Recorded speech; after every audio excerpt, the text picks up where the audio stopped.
ou en règle générale, c'est que déjà entre les deux... Ça, normalement, légalement, vous n'avez pas le droit de lui accorder si c'est ces raisons-là. Hein. C'est ça les dérives. Et oui, c'est illégal de faire ça. C'est le principe de cette rupture conventionnelle. Une fois la rupture signée, le salarié perçoit une indemnité de la part de son ancien employeur. Contrairement à une démission, dans ce cas-là, il peut aussi bénéficier des allocations chômage. Attendez, vous vous souvenez pourquoi est-ce qu'on avait aussi introduit ces ruptures conventionnelles? C'est parce que certains patrons disaient oui, mais si j'embauche vraiment en CDI, vous voyez ce qui se passe derrière, il y a des conflits, etc. Donc il faut une sortie plus facile et plus efficace. C'est ce qu'on a fait avec les ruptures conventionnelles. Une fausse bonne idée, selon l'association des DRH, notamment pour les employés. Ça peut quelquefois les forcer à rester dans une entreprise dans laquelle ils ne sont pas bien, parce qu'ils ne peuvent pas démissionner. Et par conséquent, qu'est-ce qu'on attend à la fin? Des licenciements? Un plan social? Après 8 ans de travail à la Poste, Raphaël s'est dit qu'il était temps pour lui de voir autre chose. Quand même, la rupture conventionnelle, ça a aidé beaucoup de gens et ça aide beaucoup de gens à partir dans de bonnes conditions, à éviter la démission et puis du côté de l'employeur à être moins angoissé quand il embauche en se disant dans cette perspective de la séparation, du coût final de la séparation. Et ça permettait de signer des CDI plus que des CDD à l'époque. C'était ça aussi l'idée qui était en 2008 derrière. C'était ça, pour favoriser le CDI. Je me sentais plus trop bien dans l'entreprise où je travaillais, dans le domaine de la Poste. Et en fait, après un rendez-vous avec le directeur, il m'a proposé une rupture conventionnelle. Et voilà, qu'est-ce qu'on disait? Il m'a proposé une rupture conventionnelle. Vous croyez que ça passe comme une lettre à la poste? Qu'il suffit de le demander pour l'obtenir? Pourquoi il vous paierait pour partir? Carton du gouvernement, c'est notamment la Tribune qui disait ça, Libé en parle aussi, pour faire baisser le chômage. Messieurs, le premier tour des élections municipales a lieu dans 12 jours. Mon programme, 3 points. Premièrement, le plein emploi. Deuxièmement, le plein emploi. Et troisièmement, le plein emploi. Comment? En s'attaquant aux ruptures conventionnelles. Super. On va s'intéresser du coup aux statistiques un peu pour voir un peu ce que représentent les ruptures conventionnelles par rapport du coup au nombre de sorties de CDD, de CDI, donc les gens qui finalement ont accès à leur droit au chômage parce qu'ils viennent de perdre leur emploi. Donc là, je suis sur le site de la DARES, du ministère du Travail, et on a les derniers chiffres publiés, donc 31 octobre 2023, ça va pas plus loin que ça, sur les mouvements de main-d'œuvre. Et donc, ici, on a ce petit graphique. Et on voit qu'ici, c'est l'ensemble des sorties, en CDI, CDD, et donc tout ce qui donne droit au chômage. Donc, par trimestre, ici, trimestriel. Et on voit que sur le dernier trimestre publié dans le graphique, c'est le premier trimestre 2023. Et on voit qu'il y a 6 millions, si je dis pas de bêtises, 6 332 755. Et les ruptures conventionnelles, donc, elles sont là. Et on en a 126 000. Donc, on est en train de se dire, pour faire baisser le chômage et donc s'attaquer aux sorties de contrat, aux 6 millions qui sont ici, on va s'intéresser à 126 000 sorties en rupture conventionnelle. Finalement, est-ce qu'on n'est pas en train de trouver un bouc émissaire là-dedans plutôt de s'attaquer finalement au gros du sujet? Est-ce qu'on n'est pas en train de s'intéresser à la portion congrue à 0,02% des sorties de CDD, de CDI? Je rappelle le principe, ça permet à un patron et à un salarié de quasiment se quitter bons amis. Sans qu'il y ait de licenciement, sans qu'il y ait de démission. On fait une rupture conventionnelle, ce qui permet aux salariés ensuite d'avoir droit au chômage. Donc on parle effectivement de l'intérêt pour le salarié, pour l'employé, mais il ne faut pas oublier qu'il y a des intérêts aussi pour l'employeur. On peut en penser à plusieurs choses. Le premier, ce serait déjà au niveau finalement des litiges juridiques. Il a peut-être envie d'éviter de se retrouver à devoir aller au prud'homme, à devoir justifier le fait qu'il soit séparé d'un salarié. Ça peut prendre du temps, ça coûte de l'argent. Il y a aussi au niveau de l'organisation, au niveau de CRH, c'est bien aussi de maintenir certains coûts, certains effectifs. Donc la rupture conventionnelle peut être un moyen facile d'opter pour un accord avec un salarié. Après, il y a aussi l'entente. L'entente, bête et méchante, et la bonne réputation de l'entreprise. C'est de se dire, j'accompagne certains de mes salariés à partir en bon terme. Donc ça me rapportera finalement peut-être une bonne notoriété ou garder cette notoriété intéressante. Puis enfin, il y a aussi la partie, je dirais, de trouver en fait un moyen d'avoir des modalités qui soient convenables à la fois pour soi en tant qu'employeur, mais à la fois aussi pour l'employé. Donc ça peut être au niveau du moment où il va falloir partir, ça peut être aussi au niveau des indemnités, on parle d'argent, ça peut être aussi au niveau de la transmission, passation du poste. C'est plus simple que quand quelqu'un se pointe et pose une lettre en disant je démissionne et donc je pars d'ici 1 mois, d'ici 3 mois. Ou alors quand quelqu'un décide de finalement rester en arrêt maladie parce qu'il n'a plus envie de revenir bosser, ou alors encore quand on est obligé de pousser quelqu'un à partir, ou quand on le licencie sans motif réel et sérieux. C'est là que le gouvernement, ça lui pose un problème, parce que le nombre de ruptures conventionnelles a explosé. On est passé de... Il a presque doublé en 10 ans. 395 000 en 2017, 503 000 en 2022 l'année dernière. Et ça, c'est un problème parce que ça gonfle les chiffres du chômage. Donc, on a dit explosion. Moi, je vais vous montrer ce que c'est qu'une explosion. Là, je suis sur le site du FMI, donc IMF en anglais, et je vais vous montrer une explosion récente. Donc, on est sur les chiffres de l'inflation. Et qu'est-ce qu'on a? Qu'est-ce qui a explosé? Ça, c'est le taux de profit qui contribue à l'inflation. Et on est passé de 0,64 à, du coup, 3,56. Donc, ça fait 550% d'augmentation. Là, on est sur une explosion. Donc, on est de retour sur notre site de la DARES. Et là, on a les chiffres de la rupture conventionnelle. Donc, on reprend en 2018. À 2018, au premier trimestre, on était à 106 000. Et aujourd'hui, au premier trimestre, on est à 126 000. Alors, même si on n'a pas les chiffres de la fin de l'année et que, mettons, on est à 130 000, quelque part, on est sur une augmentation de 14% en 5 ans. On est loin de l'explosion qu'on vient de voir sur le taux de profit dans l'inflation. Et puis ça plombe aussi les dépenses publiques de fait. Oui. Alors, on se retrouve sur le site de l'UNEDIC, donc de l'assurance chômage, pour essayer de comprendre d'où vient l'argent et combien ça coûte. Finalement, parce qu'il y a une question qui se pose, déjà toute simple, est-ce que le système d'assurance chômage, il est déficitaire aujourd'hui? Alors, quand je vais sur le site de l'UNEDIC, les recettes, d'un côté, on me dit 43 milliards de contributions perçues, 32 milliards d'allocations versées et 3,9 milliards pour le financement de Pôle emploi. Donc finalement, ça fait un excédent de 3,4 milliards qu'on voit ici. Donc pourquoi on se retrouve à faire la chasse aux sorcières pour un dispositif qui permet à l'employeur et à l'employé de se séparer, alors que finalement, le système en lui-même, d'après ce que je vois ici, alors certes, c'est les chiffres de 2022, on verra pour 2023, il est excédentaire de 3,4 milliards. Voilà, je pose juste la question. Alors, c'est pas la première attaque. Déjà en septembre, il y a eu quelque chose qui a été voté et fait et qui coûte beaucoup plus cher pour le forfait social. Il est passé de 20 à 30% pour l'employeur. Ce qui est dommage, c'est que c'est quelque chose... Forfait social, on rappelle? C'est toute une partie qu'on doit payer au moment sur une base par rapport au salaire et à l'indemnité qui est versée. En fait. Mais et ça a engendré d'ailleurs plus de 300 millions de recettes pour l'État, quand même, faut le dire. Mais c'est quelque chose qui fonctionne en France. Il y a plein de choses qui marchent pas en France, auxquelles il faudrait s'attaquer. On en parlait avec M. Guénaud tout à l'heure. Ça fonctionne. Ça a permis de mettre aussi un peu de... La rupture conventionnelle. Mais bien sûr, ça évitait des guerres, ça évitait des prud'hommes, ça évitait des combats à plein de moments entre salariés et employeurs. Je trouve ça dommage. On est passé d'une culture du conflit à une culture du dialogue. Donc la rupture conventionnelle, ça doit être vu comme un moyen de mettre de l'huile dans les rouages, de permettre finalement une rupture à l'amiable de contrat. De toute manière, est-ce qu'on est obligé de garder un employé qui ne veut plus travailler avec soi? Est-ce qu'on doit rester absolument dans son CDI alors qu'on ne s'y sent plus bien et qu'on a des velléités de faire autre chose? Donc la question, c'est vraiment, est-ce qu'on a envie de finalement supprimer ce moyen de faciliter une transition pour l'employeur et pour l'employé? Je rappelle, vous êtes patron d'une entreprise. Oui. Et j'ai fait des ruptures conventionnelles, bien sûr. Et on est venu m'en demander aussi, je peux comprendre. Mais bien sûr. Pardon? Ça vous coûte rien à vous. Ça coûte à la collectivité. Donc oui, mais je participe, j'abonde aussi pour la collectivité, donc indirectement, ça me coûte aussi. Mais ce que je veux dire, c'est... Donc ça c'est la vraie question. Déjà, est-ce qu'on cotise pour soi ou pour les autres? Est-ce que l'employeur cotise uniquement pour ses employés ou finalement pour le pot commun? Est-ce que finalement il ne faudrait pas dépasser un peu tout ça et se dire qu'on cotise pour soi et pour les autres? C'est aujourd'hui, je pense que derrière ça, et vous l'avez dit Maxime tout à l'heure, je pense que le chiffre du chômage remonte. Et ils cherchent à tout prix, effectivement, à limiter cette hausse. Alors ils s'attaquent à ça, parce qu'effectivement, bien sûr qu'il y a des abus, obligatoirement, il y a des gens, etc.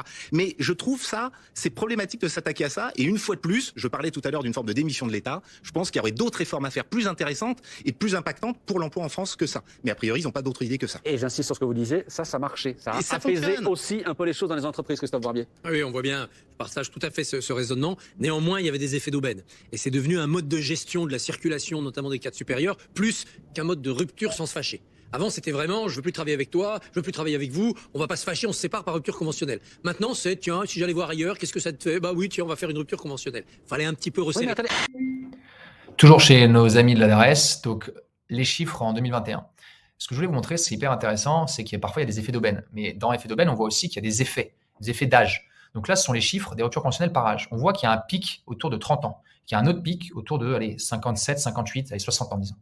Donc ça, finalement, c'est quand même très probablement les gens qui sont remerciés, à qui on dit de partir à la retraite. Soit ils l'anticipent, soit ils sont poussés à la retraite. Là, effectivement, on pourrait se dire, à 30 ans, c'est des gens qui ont peu d'ancienneté. Ça peut aller jusqu'à disons qu'on est sorti d'école, pour ceux qui sont sortis d'école de commerce, ils ont 22 ans, 23 ans, ça fait 7 ans. Alors, et pour tout cela, qu'est-ce qu'on fait entre 30 et 55 ans? On leur dit, vous avez 10, 15, 20 ans, 25 ans d'ancienneté. si vous voulez partir la porte est grande ouverte, pourquoi ils se coucheraient finalement sur leurs indemnités? C'est quand même des années de bons et loyaux services. S'ils sont là, c'est que ça fait longtemps. S'ils sont là depuis longtemps, c'est que ça fait finalement un bon bout de temps qu'ils font le taf. On a toujours besoin d'eux. Donc là, s'ils partent, ils se couchent sur leurs indemnités. Est-ce qu'il va falloir qu'ils attendent de partir à la retraite ou qu'on les mette finalement à la retraite pour toucher leurs indemnités, leurs dus? Donc on peut se poser la question en fait. Finalement, est-ce que ces personnes-là qui ont fait du bon taf pendant 10, 15, 20 ans sont des opportunistes ou alors ils méritent finalement de partir avec quelque chose? Attendez, vous vous souvenez pourquoi est-ce qu'on avait aussi introduit ces ruptures conventionnelles? C'est parce que certains patrons disaient oui, mais si j'embauche vraiment en CDI, vous voyez ce qui se passe derrière, il y a des conflits, etc. Donc il faut une sortie plus facile et plus efficace. C'est ce qu'on a fait avec les ruptures conventionnelles. C'est pour ça qu'il ne faut pas enterrer cette invention qui était bonne, mais il faut voir sur quel curseur on peut jouer pour que les comportements redeviennent vertueux. Ça me fait penser exactement à ce que Bruno Le Maire a proposé, vous savez, sur l'indemnisation des plus de 55 ans. Mais c'est ça qui se cache derrière. Moi, je suis pas d'accord avec vous. Exactement. Géraldine n'est pas d'accord. Non, j'étais contre au moment où ça a été créé et beaucoup de gens étaient contre pour les mêmes raisons, parce que ça exonérait chacun de ses responsabilités. Le salarié qui veut changer de prendre le moindre risque, le patron qui veut se débarrasser de quelqu'un d'en payer les conséquences financières. C'était déresponsabilisant pour tout le monde, c'était une facilité. Donc j'étais contre à l'époque et je continue à être contre aujourd'hui. Ça me gêne. Alors vraiment, aucun problème. Chacun prendra ses responsabilités. Mais il y a quand même le côté un peu, comment dire, d'aller redescendre, abaisser les chiffres du chômage à un moment où ils sont en train de remonter et où là le gouvernement se dit tiens, je tiens peut-être quelques dizaines de milliers de chômeurs en moins. Il y a une vraie angoisse macroéconomique de ce gouvernement à travers ces chiffres et quelques autres, donc il traite comme il peut.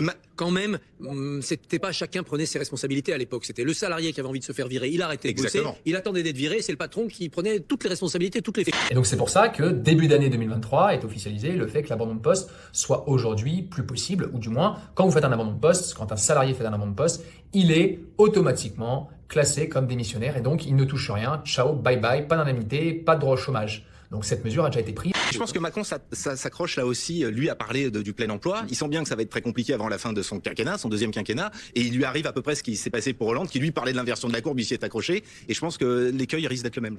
On a le temps. Quand Emmanuel Macron disait la semaine dernière, réveillez-vous. Quand Bruno Le Maire disait, il va falloir qu'on se secoue les puces. Ça fait partie de tout ça. Oui, c'est le même discours. Reprenez-vous en redevenant vertueux et en n'abusant pas des outils qu'on vous a donnés. Voilà. Les effets d'aubaine, non, c'est pas à la collectivité de financer vos petits arrangements entre amis. Donc quand on parle ami-ami, est-ce que l'employeur et l'employé sont vraiment en train de faire des petites manigances? Le point est le suivant, c'est que s'ils décident d'arrêter leur relation, et donc leur contrat à durée indéterminée via une rupture à l'amiable, une rupture conventionnelle, dans tous les cas, c'est homologué. Ça doit passer devant la VRETS. Bruno Le Maire dit secouons-nous, etc. Mais écoutez, moi je crois que ça veut dire autre chose, peut-être. En tout cas, moi je suis moi-même, il m'arrive d'embaucher des gens. J'entends dire autour de moi que c'est extrêmement difficile d'embaucher aujourd'hui.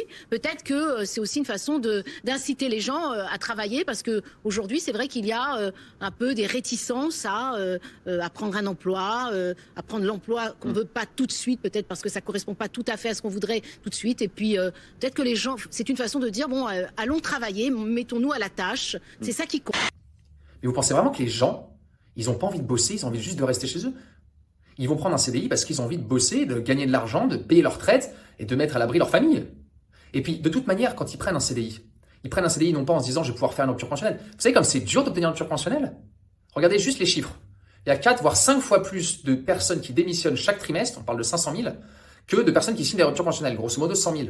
Donc on se rend bien compte que obtenir une rupture conventionnelle, c'est pas simple du tout. Et de toute manière, une grande majorité des salariés ont une conscience professionnelle. Donc ce qu'ils veulent, c'est bosser, que ça se passe bien, et que ça se passe bien dans les deux sens. C'est d'être dans le système économique et dans la dynamique et dans l'énergie. Si on vient vous voir demain, un de vos salariés demandant une rupture conventionnelle? Ça dépend lequel. Vous êtes là. Parce que là c'est marrant, hein, le plateau, tout le monde se marre. Et finalement, pourquoi il se marre? Ok, certes, c'est drôle, mais en même temps, ça cache quelque chose derrière. Quelque chose qui est plus malaisant. C'est-à-dire que, est-ce que la rupture conventionnelle, c'est pas réservé à toujours les mêmes, c'est-à-dire ceux qu'on veut voir partir? Et ceux qu'on veut retenir, eux, ils sont coincés. Hein. C'est la prison dorée, quelque part. Donc, ce serait marrant, et ce serait bien de lui poser la question, quels sont les critères? Qu'est-ce qui fait que pour tel salarié, il va lui dire oui, et pour tel autre, il va lui dire non? Vous avez des idées déjà ce soir? En règle générale, quand quelqu'un vient vous le demander, soit effectivement il y a un changement dans sa vie, ça c'est autre chose. Il peut changer de région, il peut décider de partir, etc. Et il souhaite être un peu accompagné, première chose. Ouais, et puis on peut même aller beaucoup plus loin. Hein, quand on parle de changement dans la vie, souvent, pour vous confier un peu des petites anecdotes qui sont pas forcément très drôles d'ailleurs. C'est des personnes qui ont un proche qui va pas bien, qui ont une maladie qui est déclarée, ils vont avoir un accident de voiture ou un accident du travail, ils vont se retrouver avec un proche qui décède, ils vont se retrouver à divorcer, et donc il y a des changements assez majeurs dans leur vie, donc ils ont envie de se renouveler professionnellement, de changer d'air et de passer à autre chose. Et donc par rapport à ça, le fait de rester bloqué dans un job qui leur convient plus, finalement, sans la rupture conventionnelle, ce serait vite très compliqué, ça amènerait à des pathologies qu'on voit, hein. Il suffit de contacter la médecine du travail, vous verrez à quel point c'est engorgé et les demandes d'inaptitude s'amoncellent. Donc oui, 100% d'accord sur cette histoire de changement dans la vie. Ou en règle générale, c'est que déjà entre les deux... Ça, normalement, légalement, vous n'avez pas le droit de lui accorder si c'est ces raisons-là. C'est ça les dérives. Et oui, c'est illégal de faire ça. Donc c'est devenu un mode de gestion de confort. Ce soir. Bosner, elle est déchaînée ce soir. Allez, Gérald, vous gardez. Illégal, mais qui est-elle pour juger que deux personnes, un employeur et un employé, ne peuvent plus travailler ensemble, que le relationnel est devenu compliqué, que finalement ils n'ont plus de poste adéquat, ils n'ont pas de perspective d'évolution et que ils sont arrivés à la conclusion qu'il fallait se séparer. Illégal, en plus, quand cette séparation elle est homologuée derrière par l'adresse. Je me sentais plus trop bien dans l'entreprise où je travaillais, dans le domaine de la Poste, et en fait, après un rendez-vous avec le directeur, en fait, il m'a proposé une rupture conventionnelle. Et voilà, qu'est-ce qu'on disait? Il m'a proposé une rupture conventionnelle. Vous croyez que ça passe comme une lettre à la poste? Qu'il suffit de le demander pour l'obtenir? Pourquoi il vous paierait pour partir? Quelle était la raison pour le DRH qui a reçu Raphaël pour le laisser partir si facilement? Un départ moins risqué qu'une démission. Il a quitté l'entreprise en mars avec une indemnité, 8 000 € et se concentre aujourd'hui sur son nouveau projet professionnel. Alors là, aujourd'hui, je suis en formation de chauffeur de bus. Donc, en même temps, je perçois des allocations tous les mois du Pôle emploi. C'est bien ce qu'on dit. Il ne reste pas là à se tourner les pouces, à faire un voyage ou retaper son appartement. Il est en train de préparer un projet professionnel. Un projet professionnel dans lequel il sera plus épanoui et il apportera de la valeur à son futur employeur. C'est le principe de cette rupture conventionnelle. Une fois la rupture signée, le salarié perçoit une indemnité de la part de son ancien employeur. Contrairement à une démission, dans ce cas-là, il peut aussi bénéficier des allocations chômage. Un dispositif à succès. Cette année, les ruptures conventionnelles ont concerné 500 000 Français. C'est plutôt une manière de rompre le contrat sans conflit. C'est-à-dire effectivement de mettre un terme à tout ce qui pourrait être contentieux de la rupture. Et donc, ça a allégé les conseils des prud'hommes. Mais cette solution pèse sur les comptes de l'État. D'où cette volonté du gouvernement de limiter l'accès à ces ruptures conventionnelles. Une fausse bonne idée, selon l'association des DRH, notamment pour les employés.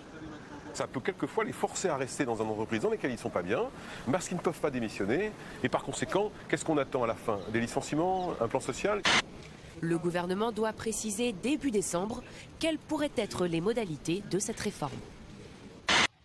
Alors, si vous aussi, vous dites que c'est le bon moment, que vous sentez que le vent tourne, qu'il y a une réorganisation, qu'il y a un changement, que vous voulez passer à autre chose, et que vous ne voulez pas retrouver dans le wagon de tous ceux qui prendront des bonnes résolutions en 2024, en janvier 2024, à l'époque où on saura à quelle sauce on sera mangé, vous l'avez bien vu, eh bien dépêchez-vous, commencez à vous préparer, c'est le moment. N'attendez plus, quand on pense que c'est le bon moment, c'est que c'est déjà trop tard. Quand on pense que c'est un peu trop tôt, c'est que c'est le bon moment.